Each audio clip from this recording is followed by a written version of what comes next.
Hello, everyone. Welcome back to Audrey Kramer Coaching. I am so excited to talk to you guys today. This is a topic that I've been doing a little bit more research into, and I'm just super excited to share this with you. And I think it'll be really helpful and encouraging. So let's go. We are going to talk about emotional intelligence. Now, you could see this written as EI for emotional intelligence. You might have also heard it called EQ, which is kind of the opposite of IQ, but there's also an AQ. We're getting into a whole bunch of space with the Qs. But anyway, it is sometimes called EQ. So first of all, in order to understand emotional intelligence, we need to know what it is. So what exactly is emotional intelligence? It's basically just understanding and managing emotions. This could be your emotions. It could be someone else's emotions, because there's always that sort of dynamic between people. And if you can manage your own emotions, but you don't know how to deal with other people's, that doesn't particularly set you up for success. So it kind of covers that whole gambit of personal dynamics and interpersonal dynamics.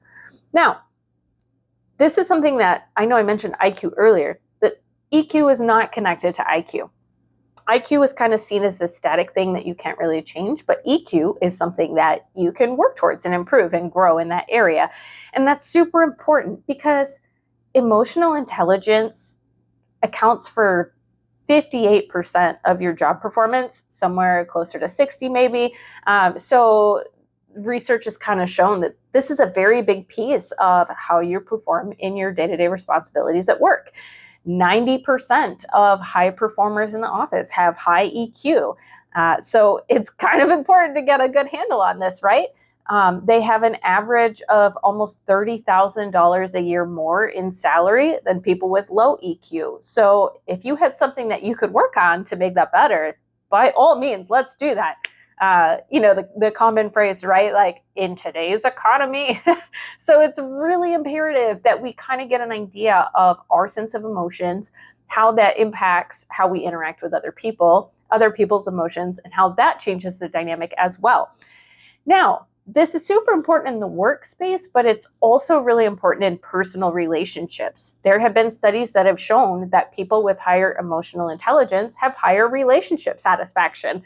And I'm pretty sure we all want that, right? Like, nobody wants to be miserable. So this is definitely something that is near and dear to my heart. I put a lot of effort into this, and for myself personally, and it's something that I want to share with you guys as well. So I'm super excited to dig in over the next few weeks with self-awareness, self-management, social awareness, and relationship management. So those are the 4 different pieces that we're going to be talking about over the next few weeks. And just so you know, like, our emotions are a part of our everyday life. And I know, those people who don't know how to handle their emotions. It's like every single emotion other than happy is just nervous laughter or giggling or some other, like, shutting down completely.